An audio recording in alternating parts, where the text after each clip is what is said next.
Hey, myself Stalin. Welcome back to Data Structure Algorithm. Today we are going to discuss about tree traversal. In-order tree traversal is the one which we are going to discuss about today. Given this binary tree, what would be the in-order binary tree traversal? It's going to be first we need to look into a left child, then root child, and then right child. That's the rule for in-order tree traversal. So let's print 10, then root child 25, then come to the right child is then a left child, then 25, sorry 27, 30, 55. So the result will be 10, okay, 25, and then 27, and then 30, and then 55. So this is the result of in-order tree traversal for a given binary tree. So how do you do that in programmatically? There are two ways of doing that in programmatically. One is recursive way of doing it and a non-recursive way of doing it. So we are going to discuss about both the techniques today. Okay, let's get back to the coding. This is the program where it has no logic to insert nodes into binary tree, but we are not going to discuss about insert. If you want to understand insert, go back to my previous tutorial which talks about inserting a node into a binary search tree. Let's first we will discuss about in order using recursive technique, okay, which is going to receive root node as a parameter. Okay, then we are going to first check exit condition for any recursive function. It's going to be, it should not be null, otherwise we should exit. First we need to go to the leftmost child. For that, root, is there any left child?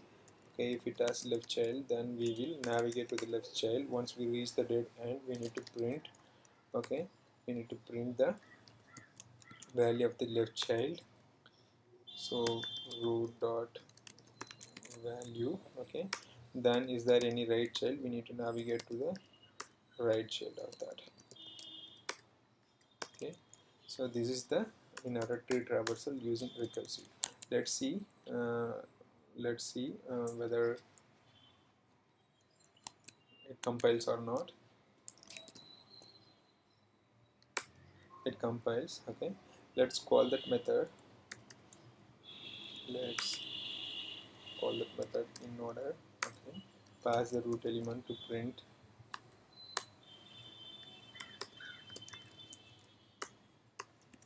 Okay,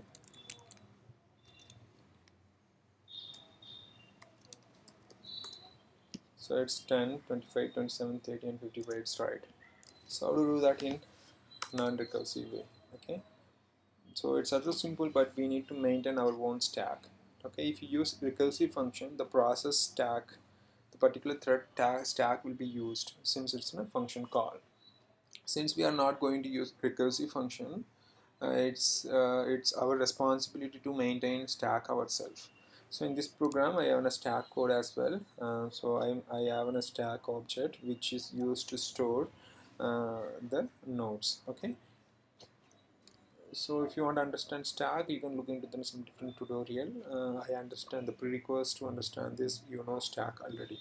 It's like last in first out mechanism. Okay, let's create another function in order, but it's a iterative way of doing it actually. Node root, same thing, it's going to take it. Since we are not going to use any recursive function, we have to have a loop.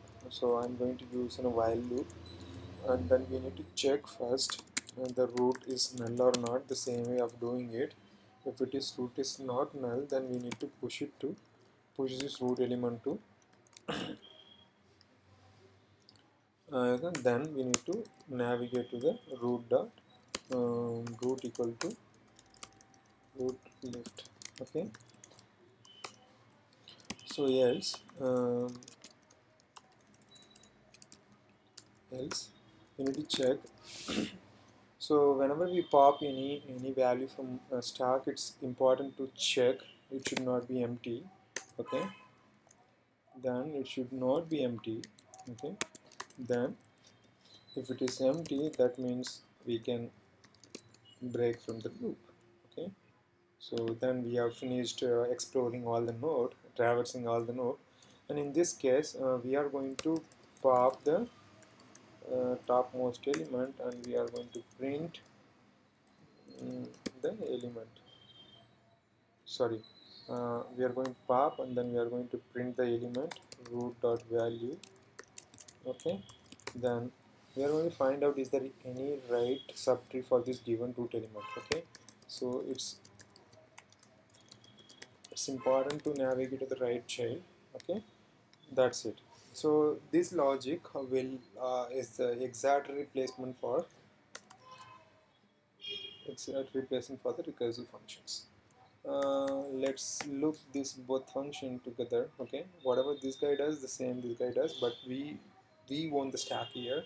Here the process thread, the thread which is currently executing, wants the stack for uh, this particular function.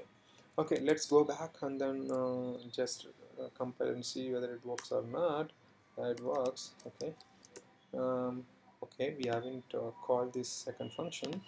Okay, in order of I, and then pass the root. Okay, and then printf. Okay, let's compile it. There is some error root. We haven't given a semicolon here. That's great. Then compile it. Okay, let's run it. Same result. Thanks for watching.